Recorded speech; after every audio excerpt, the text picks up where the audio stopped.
Mesdames, Mesdemoiselles et Messieurs, bonsoir. Je vous ai dit, quand on a quelques minutes, nous devons parler. Donc, je vous salue chaleureusement chez vous, que la paix qui apporte le bonheur, le succès, la grâce soit sur vos vies. Il y a une petite sœur, une sœur cadette qui m'a fait rire aujourd'hui. Elle dit, quand tu finis les vidéos, tes côtes te font mal comme ça. Nous, on a appris ça. Vous savez, je suis enseignant et je suis journaliste. Donc, j'ai appris à parler. J'ai appris à parler pendant longtemps. Donc, je n'ai pas ce problème où les côtes font mal. C'est juste une causerie du soir. Juste une causerie, échanger un peu avec vous. Parce que j'ai vu des vidéos que je ne qualifierais pas d'idiotes.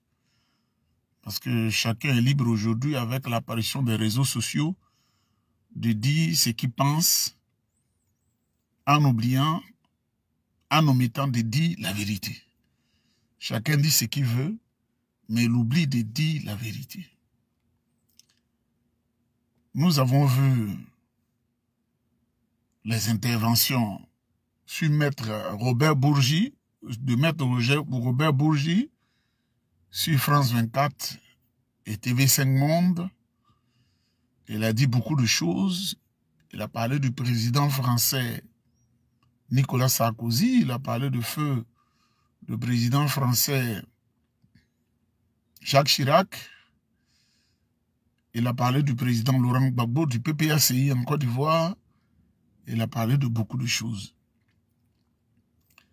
Et cela fait l'objet de plusieurs interprétations. Les unes s'approchant quelquefois de la vérité et les autres dans le déni et le mensonge. J'ai décidé de donner un peu de la voix pour mettre les choses au pas. Parce que dans ce que les gens disent, ils sont libres de dire ce qu'ils veulent, mais je ne veux pas que le nom de mon président, le président Thiam, soit associé à de la bouillabaisse, à du n'importe quoi. Surtout venant d'un individu drogué et voyou en France, qui a été radié de tous les enseignements et que j'ai applaudi des deux pieds, des deux mains. Parce que je sais me moquer de ceux qui ne sont pas complètement équilibrés. Vous savez, la drogue, c'est quelque chose. Quand tu prends cette habitude-là depuis les lycées, le collège, le lycée, les universités, ça se colle à ta peau et c'est malheureux. Mesdames, Mesdemoiselles et Messieurs, ce monsieur-là, dans le parti, le leader est Soro Guillaume, qui n'est leader politique que parce qu'il a pris des armes contre la République de Côte d'Ivoire, parce qu'il a assassiné et de récentes mémoires. Il a assassiné, il a violé, il a volé, il a cassé les banques centrales. Il a fait ce que la conscience d'un être humain ne devrait pas faire. Un être humain sensé. Un être humain qui a encore ses méninges en place. Ça ne date pas de longtemps. C'est cet homme-là qu'il appelle leader générationnel.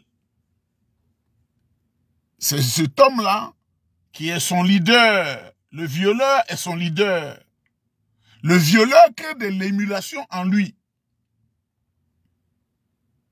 Le violeur est un exemple pour lui. Le tueur est encensé par lui à chaque seconde de leur vie. Vous savez, les cadres politiques se jouent comme les pions de dames. Et ils étaient certainement sûrs d'être en terrain conquis en République de Côte d'Ivoire lorsque malheureusement notre papa Bédi est décédé. Vraiment, ça nous fait très mal. Mais comme Dieu n'abandonne jamais l'orphelin, Dieu a envoyé à la République de Côte d'Ivoire au président et au PDCI RDA surtout, le président Tidjane Thiam qui nous a redonné de l'espoir. Et aujourd'hui, nous sommes en train de nous battre et nous sommes bien partis pour la conquête du pouvoir d'État. Donc cet homme affamé qui traîne dans certains pays pour avoir à manger, elle a pris pour cible le président Tidjane Thiam après l'interview de Maître Robert Bourgi. Je voudrais, à toutes fins utiles, dire à cette maudite personne, parce que moi je suis une lumière et je le réclame, je suis une lumière, je connais ni la faim ni la soif et ni la détresse financière. Ça je veux le dire. Je vais dire à cet homme-là, ces deux personnages, que la Côte d'Ivoire ne doit pas être son terrain de jeu, son terrain de voyousie, parce que son pays, c'est le Cameroun. La Côte d'Ivoire lui a tout donné, il était maigrichon quand il est venu, et caché dans un campement à Sikensi, il doit se souvenir des bienfaits de la Côte d'Ivoire. Son soi-disant leader générationnel qui a monté des coups d'État contre le pays paisible du Burkina Faso, tout au honte but, il est assis là-bas et le Burkinabé a un cœur large, un cœur de gentillesse extrême. La magnanimité des Burkinabés aujourd'hui lui donne à manger et il est entre le Mali, le Burkina et le Niger. C'est un frère ivoirien, mais il ne faudrait pas qu'on nous amène à l'écraser par la parole. Franka Nyamsi, c'est de lui qu'il s'agit, dit que la parole de Robert Bourgi, c'est pour positionner le président Thiam. Le président Thiam n'a pas besoin de cela. Le président Tidjane Thiam n'a pas besoin de cela. Mais je vais rappeler à Franka Nyamsi que le président Thiam a fait toutes ses études en France. Il était tellement brillant, il a fait toutes ses études, personne ne peut le contester. Il est venu travailler en Côte d'Ivoire. Quand Guy Robert l'a capturé, quand Guy Robert l'a maltraité à Kouedo, quand Guy Robert a cassé ses lunettes, et quand Guy Robert a fait faire des choses chez lui à la maison, avec la complicité de Soro Guillaume, parce que Soro Guillaume, c'est lui qui a prononcé le discours, alors que c'est les militaires qui ont fait le coup d'État, le 12 janvier 2000, c'est lui qui a prononcé le discours pour insulter tous ceux qui sont le cas du PDCI-RDA. Quand le président Tidjane Thiam est allé en France, il était chômeur, il ne travaillait pas. Ceux qui disent qu'il est complice de la France, il est resté en France, il n'avait pas de travail, il n'avait pas de boulot. Malgré toutes ses qualifications, malgré tous ses diplômes que nous savons tous, il a fait Polytechnique, il a fait l'école des mines. Au PDCI, nous sommes brillants. Et je le dis et je le réclame. Les cadres du PDCI, c'est la bénédiction divine. C'est pourquoi ils ont conçu la Côte d'Ivoire. Tidjane Thiam était au chômage. Et ce sont ses parents, son père vieillissant qui devait l'aider, ses frères. Était-il pion français quand on lui donnait à manger comme un enfant? Était-il pion français quand on devait lui donner à manger? Était-il pion français quand pour la première fois qu'il a eu du boulot,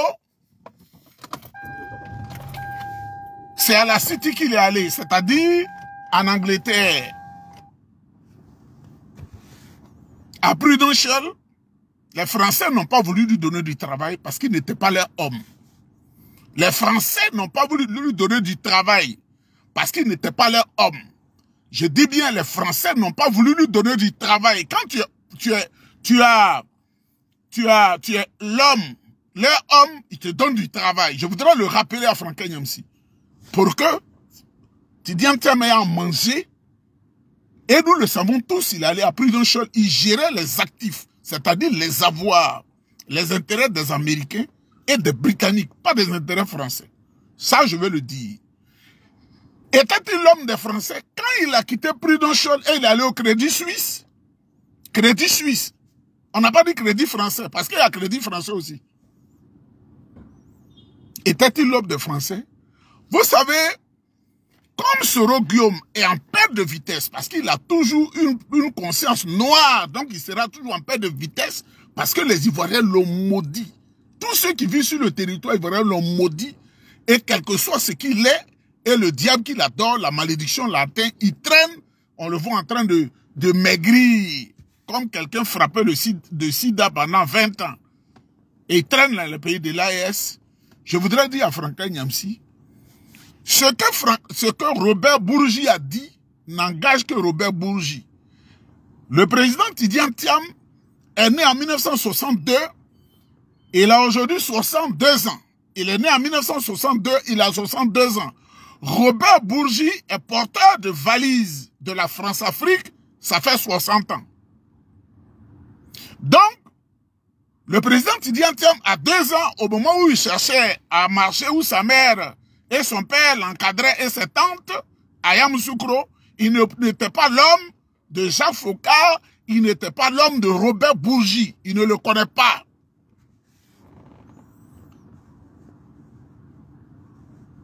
Tidiane Thiam n'a pas travaillé avec le président Houphouët-Boigny. Ses aînés, oui, ils peuvent avoir travaillé avec Houphouët-Boigny. Il est le plus petit. Quand son grand-père mourait, c'est-à-dire son grand-père, il était petit.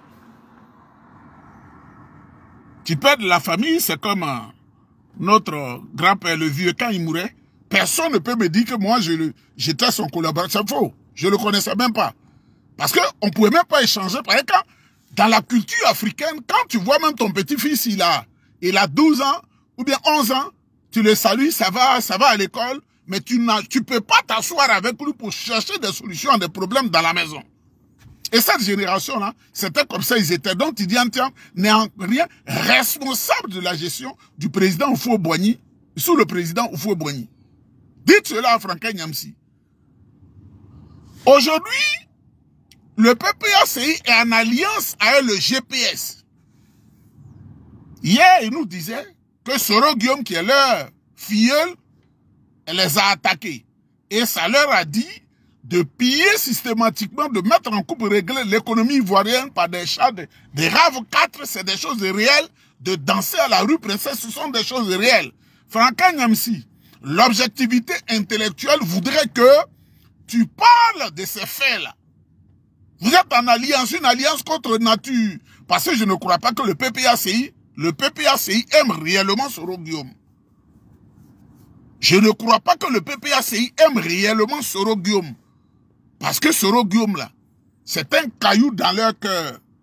Comme le dit le jeune chanteur DJ Congélateur, il y a caillou dans les oreilles, là. Donc, il est le caillou dans les oreilles de PPACI et du président Laurent Gbagbo, parce que c'est lui qui a dit à Draman Ouattara de le déporter à la Cour pénale internationale. Donc, ceux que je connais, là, et ceux qui m'ont parlé à Lomé, là, qui étaient à l'opposition, les gens du pays qui sont le PPACI, ils ne pardonneront jamais à Soro Guillaume. Ce que Robert Bourgi a dit n'engage que Robert Bourgi. Le président Tidiane Thiam nous a dit, nous cadres du PDCI, ne vous mettez pas dans la compromission. C'est pas parce qu'on a besoin du pouvoir d'État qu'il faut prendre n'importe quel serpent pour mettre en poche. Ça, il nous l'a dit. Ce n'est pas parce qu'on a besoin du pouvoir d'État pour aller au secours de la Côte d'Ivoire que vous devez accepter de mettre n'importe quel serpent dans la poche. La théorie de Machiavel, là, cette maxime qui dit la fin justifie les moyens, le président Tidiane Thiam a dit ouvertement, si tu te réclames du PDCI-RDA et tu es cadre du PDCI-RDA, ça ne doit pas s'appliquer. Nous, on ne fait pas la politique avec ça. C'est Soro Guillaume qui dit la fin justifie les moyens et il a fait violer les femmes à Dianou avant de les tuer.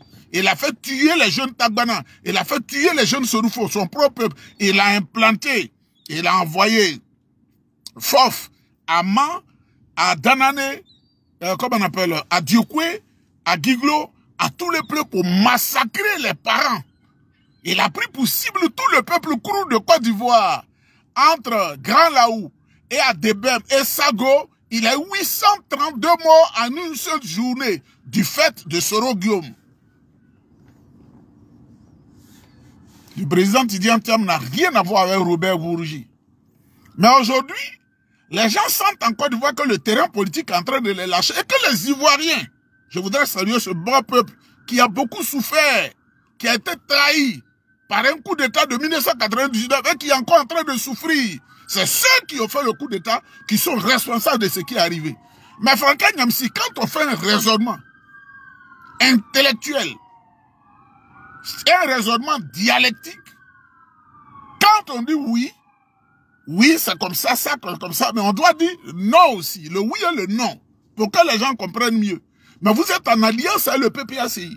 Mais Franck Nyamsi, je voudrais te dire, toi là, bavard impénitent, chômeur en France, moi je ne chôme pas ici, hein. Moi je ne chôme pas ici, hein. Et on aura toujours besoin de moi, hein. Il y a quelque chose qui a été mentionné par Maître Robert Bourgi. Sous le président Gbagbo, la crise qui a commencé, qui fatigue les Ivoiriens jusqu'à aujourd'hui, là, que Draman Ouattara a aggravé. Toi-même, tu dis, le satrape reptilien venu de Sindou pour perturber la quiétude des Ivoiriens, mais il était l'ami du président Gbagbo, il était l'allié du président Gbagbo, et le président Gbagbo, j'ai les écrits, qui est allé à New York, qui dit, Alassane Ouattara, c'était un bon type. Et le président Gbagbo qui a dit en 95, il a fait un lourd boycott actif. Si Ouattara n'est pas candidat, la Côte d'Ivoire n'aura pas la paix. Il y a eu le boycott actif, il y a eu plus de 500 morts. Mais c'est de ça qu'il faut parler, c'est ça. La véracité, la lucidité intellectuelle. Il faut dénoncer cela. Franck Nyamsi, il faut dénoncer cela. Les Ivoiriens, enfin, sous le président Gbagbo, l'emploi qu'on donnait aux jeunes, c'était Parlement, Agora et Sorbonne. Nulle part on peut dire la Constitution, une seule école primaire, il n'y en a pas. Même un tronçon de 2 km, Franck Nyamsi, il n'y en a pas eu. Mais on apprend de la bouche de Robert Bourgi que le président Gbagbo avait de l'argent qu'il donnait à ses amis français. Lui, il avait de l'argent, c'est-à-dire 2 milliards. Ça, c'est ce qu'on sait. Mais ça veut dire qu'il a fait beaucoup de choses dans l'ombre.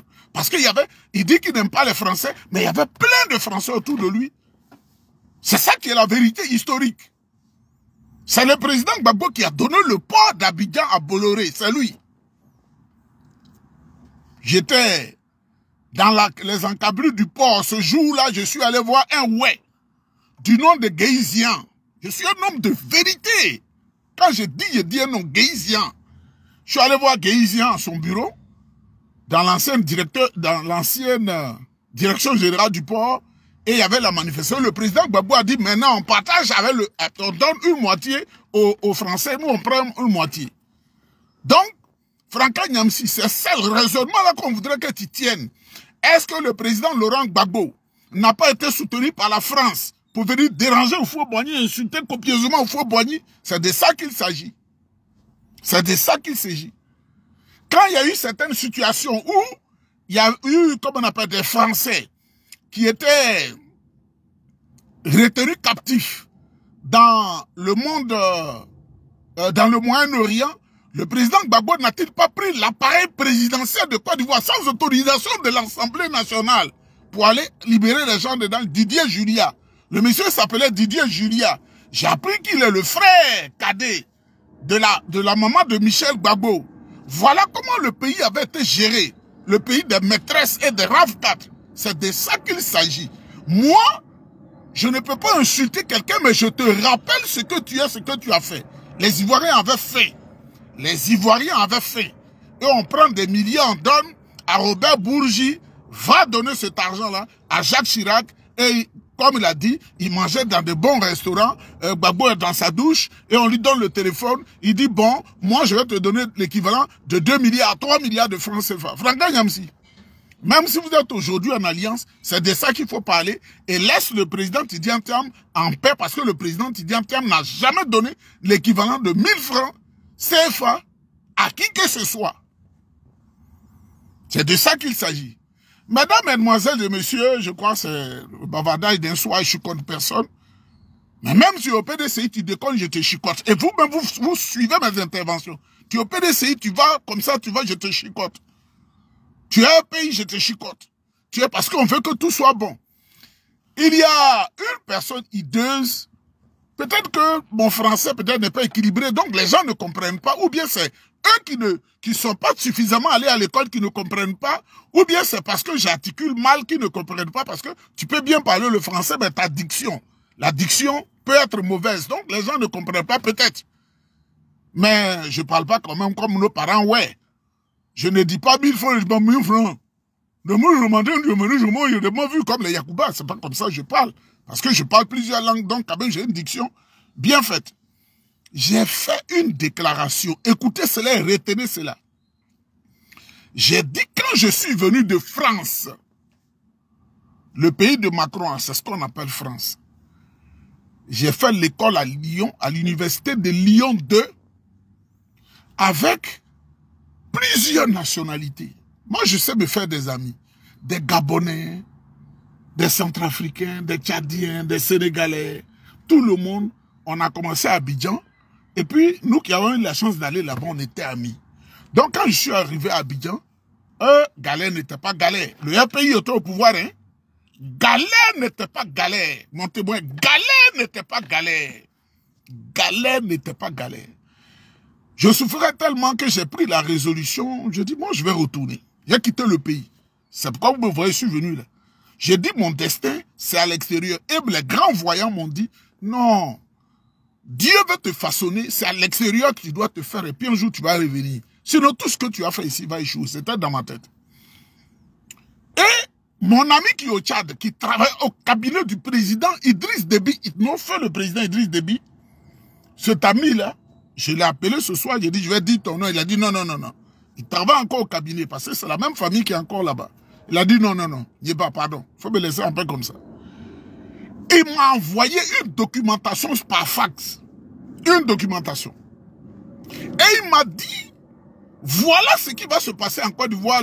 Malheureusement, les Ivoiriens vont mourir parce que le président Gbagbo a fait des erreurs graves. Les Français vont le taper. Ses amis français, à qui ils donnent l'argent, des milliards, là, ils vont le taper et ça va fatiguer les Ivoiriens.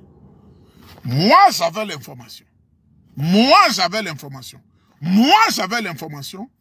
Et comme j'étais en compagnie de quelqu'un, moi, je n'ai pas de préjugés sur les juges PDCI, mais cet ami-là est RDR convaincu. Koulibaly Tahirou, alias Debe Kwasi, c'était un jeune journaliste. Je lui ai partagé l'information. Et je lui ai dit, mais ça, il faut qu'on cherche à expliquer aux autorités. Il m'a dit, fais très attention, parce que quand tu vas aller leur expliquer, ils peuvent penser que tu es dedans. Eux, ils tuent les gens, ils ont de l'escadron. Faut pas aller, cher frère. Je t'aime beaucoup. Tu n'es pas un homme calé dans la tête, bouché dans la tête. Il ne faut pas le leur dire. J'étais avec lui quand j'expliquais à Julien Kwasi. J'explique à Julien Kwasi. Et Julien Kwasi dit, ah, que j'ai compris qu'il y a un ami comme ça. Alors, quand il m'a quitté, lui, il est allé dans le réseau de Gbagbo parce que lui, il est FPI. Je ne le maîtrisais pas sur ce plan-là. Et il a expliqué à un conseiller. Le conseiller s'appelle Digridi Hubert. Il vit, il est à Abidjan. Digridi Hubert, conseiller du président Laurent Gbagbo. Il lui a expliqué la situation. Et Digridi a décidé que je vienne faire une contribution de l'État en lui expliquant chez lui, il était à côté du lycée technique d'Abidjan. Non, lycée technique, dans la zone de lycée technique à Cocody.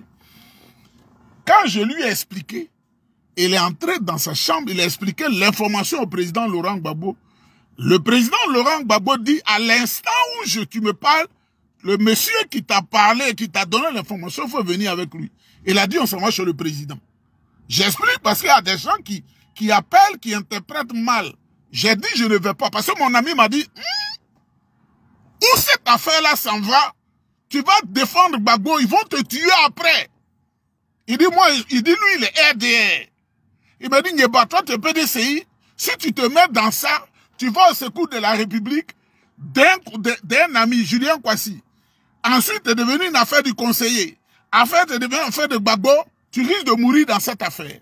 Ça a été très difficile. Et puis finalement, j'ai accepté d'aller chez le président Gbagbo à condition que Koulibaly Tahirou m'accompagne. Il faut bien écouter. Il est 9 h. On dit le président Laurent Gbagbo doit nous recevoir à 10 h. Nous sommes allés, Koulibaly Tahirou est assis là, vous pouvez lui demander à Abidjan, parce qu'il est accessible, et il est assis, je suis assis.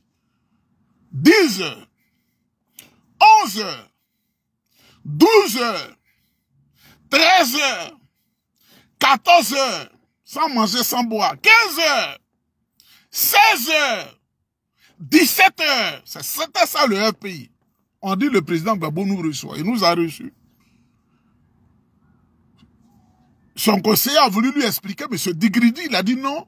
Qui est porteur de l'information? Ils ont dit moi. J'ai dit, ah, monsieur le président, Moi, je m'appelle comme ça, je m'appelle comme ça. Mais mon ami qui est au Tchad, voilà ce qu'il m'a dit. Il s'est levé 3 fois. C'était tellement grave que je ne vais pas répéter l'information parce que c'était le document. Toute la France-Afrique était en branle. Il s'est levé 3 fois, il s'est assis. Il était dans une chemise blanche, manche longue et un pantalon bleu nuit. Il s'est levé, il s'est assis. Il s'est levé, il s'est assis.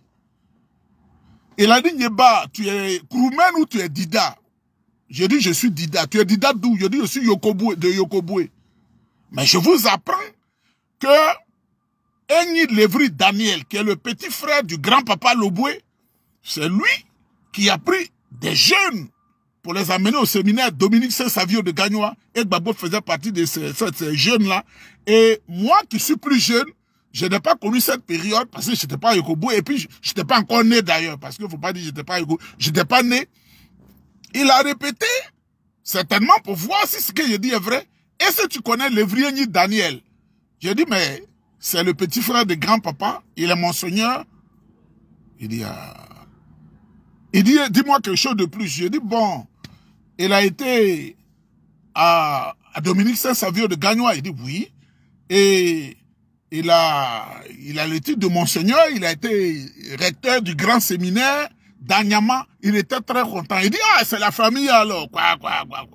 Et je lui ai encore donné plus de détails. Il nous a dit de nous mettre dans le salon d'à côté. Parce que dans les détails que je lui donnais, la France-Afrique avait voulu taper Eyadema. Il faut bien écouter. Parce que Eyadema était franc dans les accords de Lomé. Il était franc et ça énervait Chirac, il fallait le taper. Donc j'ai donné ce côté-là. Il l'a appelé Eyadema, il lui a dit. Quand il nous a dit de venir, il dit, mon fils, j'ai tout compris.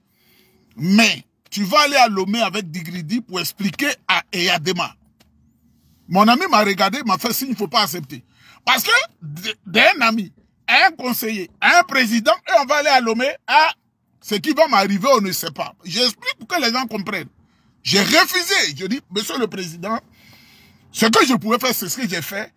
Moi, je ne veux pas y aller. Il a insisté. Et j'ai joué le jeu. J'ai dit, bon, président, j'ai compris. Il nous a dit, vous vous asseyez dans le salon à côté. Il nous a dit, vous vous asseyez dans le salon à côté. Je vais finir de parler avec monsieur Digridi. Il va vous rejoindre et vous allez partir. Dans son esprit, je dois aller à Lomé. Quand M. Digridi est venu nous rejoindre et qu'on allait vers sa voiture, naturellement, on était jeunes.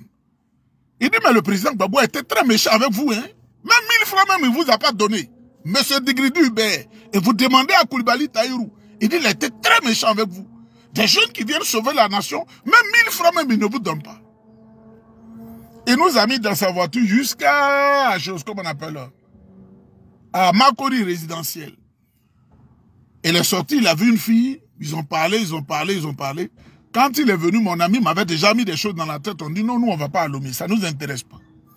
Et nous sommes partis chez nous. Il dit, comme vous ne voulez pas aller, je vous donne 10 000 francs pour prendre votre taxi. Koulibaly Taïrou est vivant. Je vous donne 10 000 francs pour prendre votre taxi. Je vous donne 10 000 francs CFA, c'est-à-dire 20 $ américains pour prendre votre taxi. Je vous donne 10 000 francs. Gbagbo était trop méchant avec vous, je vous donne 10 000 francs. Mon ami m'a fait signe. Ben, j'ai pris les 10 000 francs. Et on a pris taxi, il est parti. Mon ami m'a fait des repos. Il a dit, je te dis, faut pas m'amener dans des choses comme ça. Parce que là, on peut te tuer. Nous sommes partis. Mais mon ami n'a pas menti. C'est 4 mois après qu'ils ont dit à Kassaraté de m'arracher la vie parce que je maîtrise beaucoup de choses. Kassaraté Diapé. Ils ont dit à Kassaraté, il faut le tuer. Et d'où était la vigilance d'un ami qui jusqu'à aujourd'hui est resté à la présidence en Côte d'Ivoire pour dire les gens veulent te tuer, tu as fait quoi? Je te tenais ce qui ne voulait pas que ce soit dans la tête. C'est-à-dire ils ont réglé ça pour ne pas que je témoigne un jour. Et ce que j'apprendrai plus tard, que quand nous on est sorti du bureau du président Gbagbo, il aurait donné 17 millions à son conseiller pour dire, va le donner à Nyeba. 17 millions. Je n'ai pas reçu, j'ai reçu 10 000 francs. Faut que les gens comprennent. Koulibaly Taïrou est vivant, on m'appelle devant les tribunaux, il va venir témoigner parce qu'il est prêt. 10 000 francs, on a pris le taxi. Le gars a bouffé les 17 millions. Ou du moins, il a bouffé 16 990 000 francs. Donc, je n'ai rien du président Gbagbo pour ne pas que quelqu'un dise quoi que ce soit. J'ai sauvé la République. J'ai fait ce que je pouvais sauver la République. Ça s'arrête là. Parce que ce qui appelle un inbox, c'est pas en latin que j'ai parlé. Parce que je parle le latin. C'est pas le latin. Ce n'est pas le portugais que j'ai parlé. Ce n'est ni l'allemand, c'est pas l'anglais que j'ai parlé, mais c'est en français. S'ils ne comprennent pas, j'ai eu 10 000 francs avec mon ami, on a pris le taxi phare, on est parti. Je voulais faire cette précision. Il ne faut plus m'appeler en inbox, remplir mon inbox. Gbagbo t'a donné ces 17 millions. Gbagbo ne m'a pas donné 17 millions et il est vivant et je cite des noms de personnes vivantes. Vous allez dans le milieu de la presse en Côte d'Ivoire, mais ce qui est grave, quand mon ami Koulibaly Taïrou a expliqué la situation à quelqu'un, que voilà ce qu'on a fait. Après, je lui ai dit, ah, Zokora Simplice, qui est le neveu de Gbagbo, et Tapé Koulou m'ont dit que le Gbagbo, moi, m'a donné 17 millions. J'ai dit, je n'ai rien reçu. Et ils m'ont dit, voilà les actes du décaissement, la présidente de la République, ton nom est lié à ça. Quand j'ai nié, eux, ils en ont parlé autour d'eux. Et c'est arrivé dans les oreilles de Koulibaly Taïrou, qui est Djoula. Vous voyez comme on frustre les Djoula. Et qui lui a expliqué à des gens, ils ont capté l'information à la présidente de la République. Le conseiller d'Igridi m'a convoqué avec Koulibaly Taïrou. Comme c'est pas moi qui ai dénoncé l'affaire, nous trois on était assis là, il a dit à Koulibaly Taïrou, toi tu es Djoula. C'est Nieba qui devait parler, toi tu parles. Je peux te faire exécuter, ça va pas quelque part. On le regarde. C'est ça qui est vrai. Donc, on ne m'appelle pas pour m'acculer parce que moi je parle et on ne peut rien. Moi, je parle et on ne paye rien. Je ne dois rien au FPI. Je ne dois rien au PPACI. Tous ceux qui aspirent à gouverner la Côte d'Ivoire, si on a notre vérité, on va dire cette vérité, et on ne pourra rien. Mesdames, Mesdemoiselles et Messieurs, dites à Franklin Nyamsi de la fermer.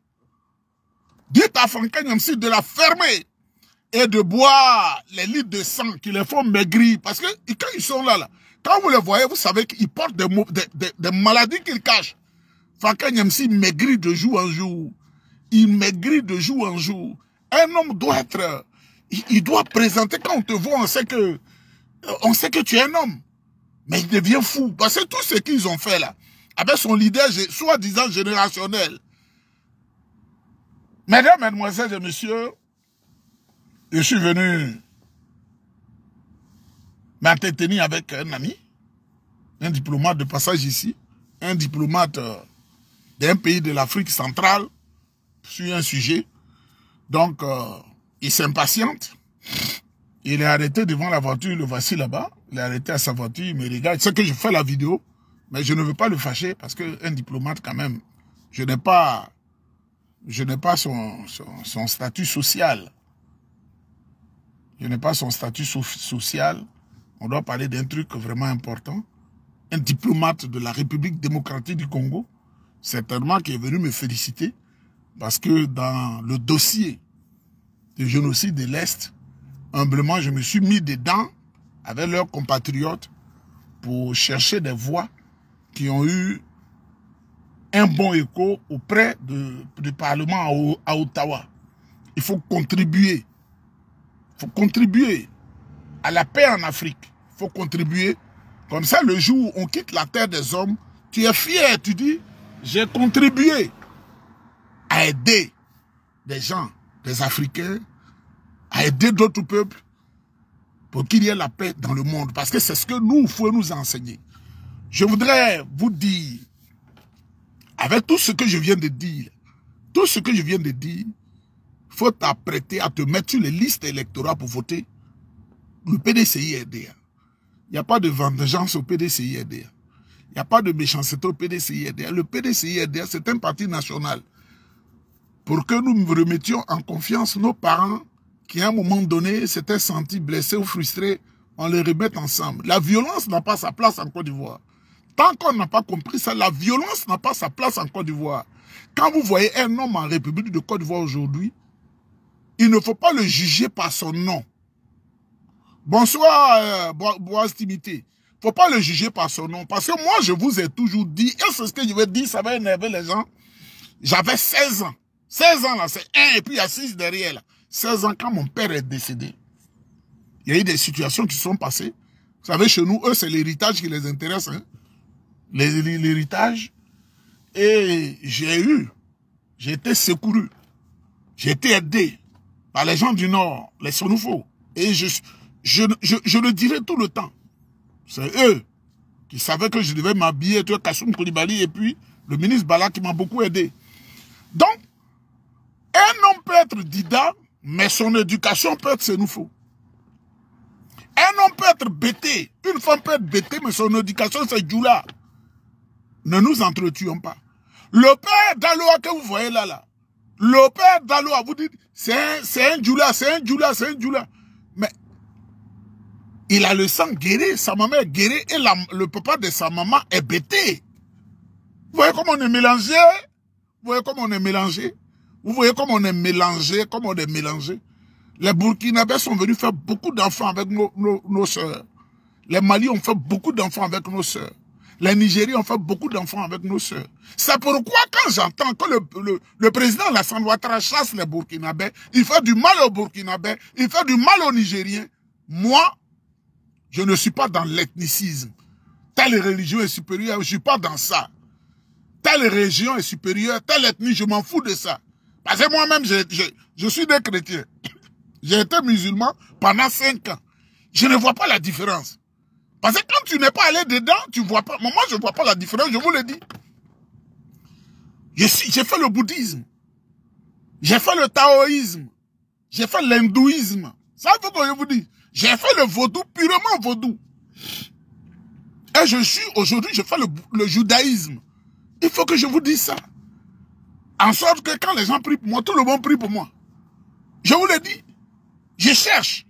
Nous, on a une âme qui est insatisfaite, qui cherche. Je suis allé à Jérusalem, j'ai affiché ces photos-là sur ma page. Quand je suis entré à la mosquée, j'ai prié convenablement à la mosquée avec des amis, les Youssef là. On a prié, je sais, ils disent Youssef, nous on dit Youssef. On a prié, on a prié, on a prié.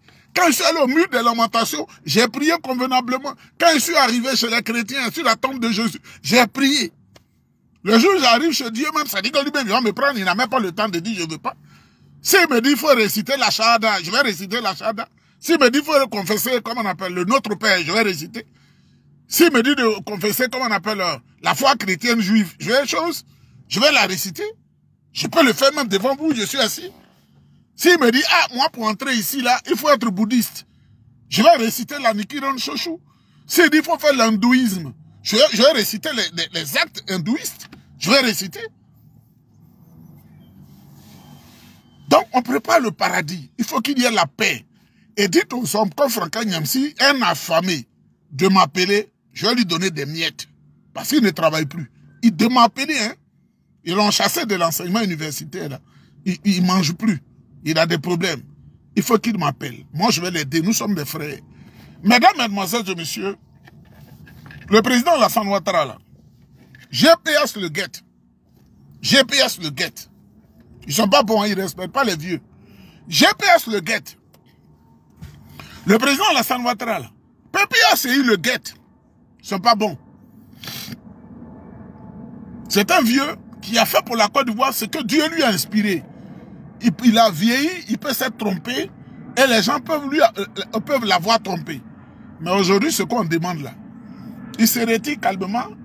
Quand on va voter le président Thiam n'était pas en Côte d'Ivoire. Pourquoi on dit qu'il a maltraité le président Thiam, donc le président Thiam va se venger? Le président Thiam va se venger de quoi? De qui? Du président Alassane Ouattara qui était le meilleur ami de son père. Donc, les gens comprennent qu'aujourd'hui, la Côte d'Ivoire en mouvement a besoin de Thiam. Donc, ils se disent que si on a voté Thiam, ils n'auront plus le temps d'assouvir leur vengeance. Alors, il faut insulter le président Tidiane Thiam. Et il cherche des poudres dans ses cheveux. Il est pro-français, il est pro quoi? Mais ceux qui donnent l'argent aux Français, là, eux, ils ne sont pas pro-français. Le président Gbagbo Laurent qui donne l'argent à Chirac, là, il n'est pas pro-français, qui donne l'argent à, comment on appelle, Dominique de Villepin, qui vit aujourd'hui encore là. Il n'est pas pro-français.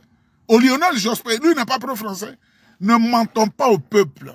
Le peuple a besoin de vérité, Dites cela à Franca Nyamsi. C'est pourquoi je répète encore que je suis une bénédiction divine, surpris par beaucoup de choses. Donc quand tu te lèves pour dire tu vas me dénigrer, tu perds ton temps, tu satisfais ton cœur. Toi-même, ton cœur, tu satisfais. Mesdames, mesdemoiselles et messieurs, le monsieur a attendu longtemps. Ça devient maintenant irrespectueux et une exagération. Bonne soirée à vous.